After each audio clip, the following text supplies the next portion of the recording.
La République du Cameroon purports to be a democracy after all.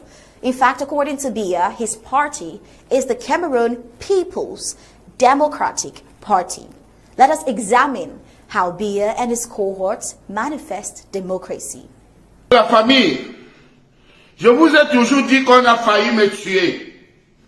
En 2019, la sécurité militaire, une bande de militaires.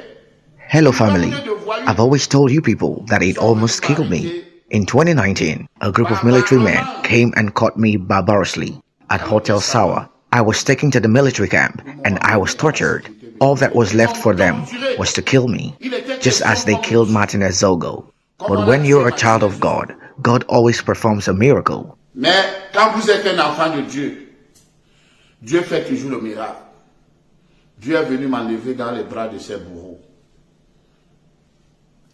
Alors, 5 ans après, Dieu m'envoie la vidéo de ma torture.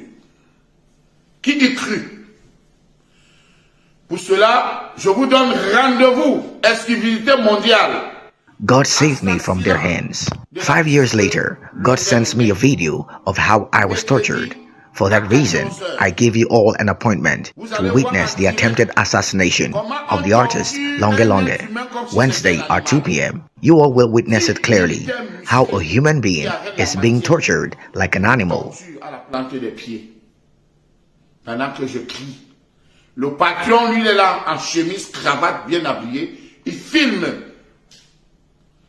Ça me dit pourquoi on me torture. Juste pour ma liberté de penser. Pour ma liberté de penser. Donc, mercredi, vous aurez cette vidéo. Pour le moment, je vous fais écouter déjà, d'abord, rien que le son.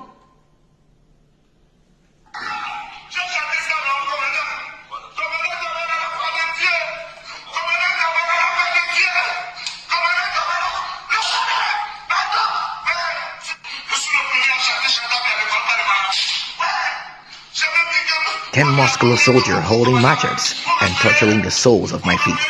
When I was screaming, their boss just standing there and filming, well dressed with his shirt and tie, torturing me without telling me the reason why, just because of my freedom of thought.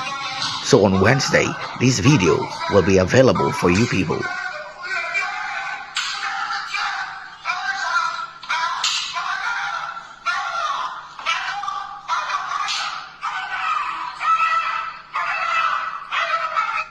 Ces gens n'ont pas de cœur.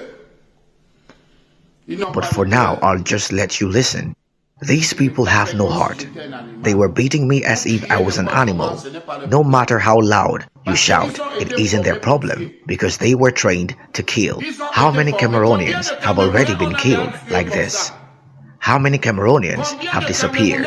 So I have decided to file a complaint in Cameroon and in France as well.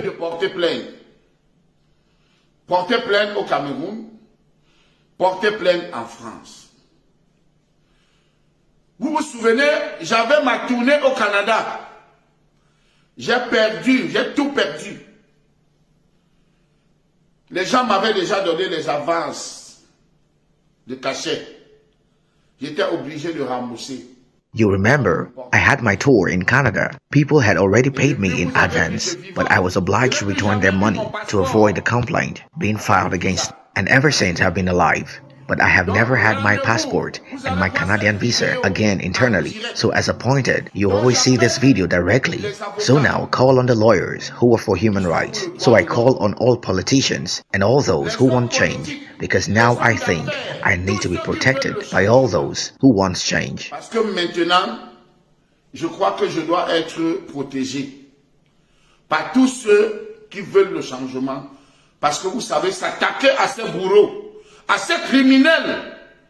So remember, on Wednesday, the video for the attempted assassination of artist Longue Longue will be out. De tentative d'assassinat de Longue Longue, mercredi à 14h. What a way to show democracy. Did you see that? The disturbing video you just watched is making rounds on the internet.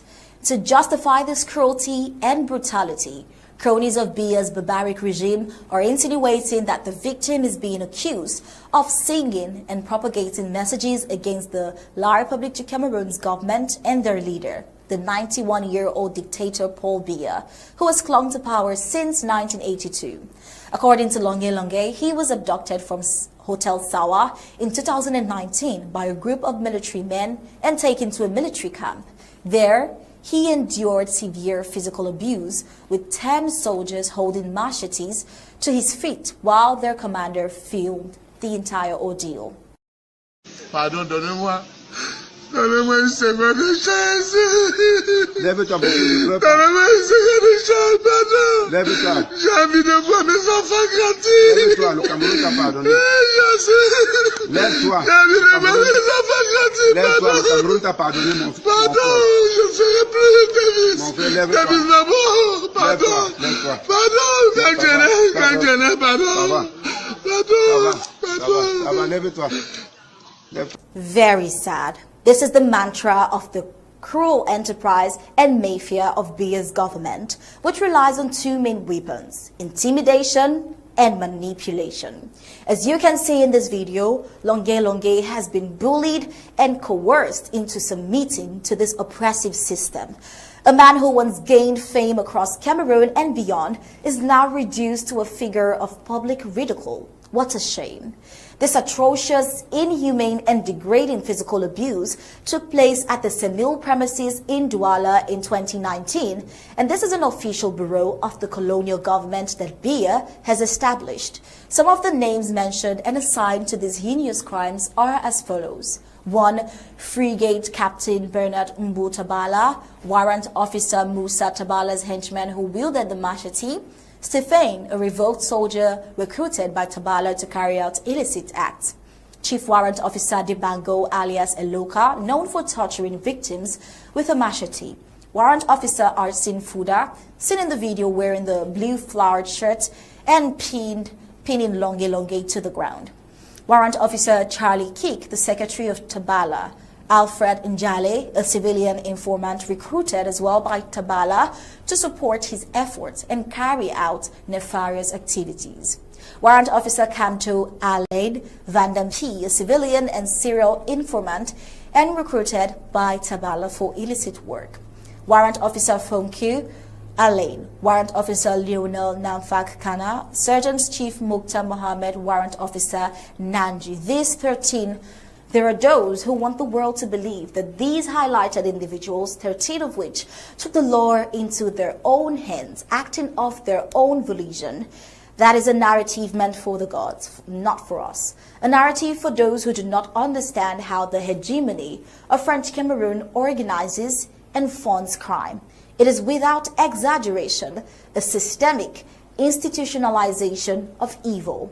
This reflects a strategic and cruel approach by President Biya's barbaric regime to secure and maintain power. In 2017, we witnessed the gendarmes, under the direct orders of Paul Biya, beheading Sam Sawyer before his wife, children, and community, an act reminiscent of the atrocities committed by the terrorist group ISIS. In 2018, the army loyal to Biya was caught on camera shooting women and children in the northern region of French Cameroon. Still in 2018, numerous videos emerged on social media showing Biya's B group, his troop, and gendarmes cruelly torturing innocent civilians, unarmed and defenseless, under the pretext that they were Ambazonian fighters. Even before the Longue Longue situation in 2019, the Colonial Minister of Territorial Administration, Paul Atanga NG, had sent out messages threatening civilians, promising them havoc if they contested the elections that were evidently being rigged. Biya's gendarmes have committed egregious acts, including the frying of babies in palm oil. Children, young girls, and women have been robbed, raped, and killed by these thugs loyal to Biya.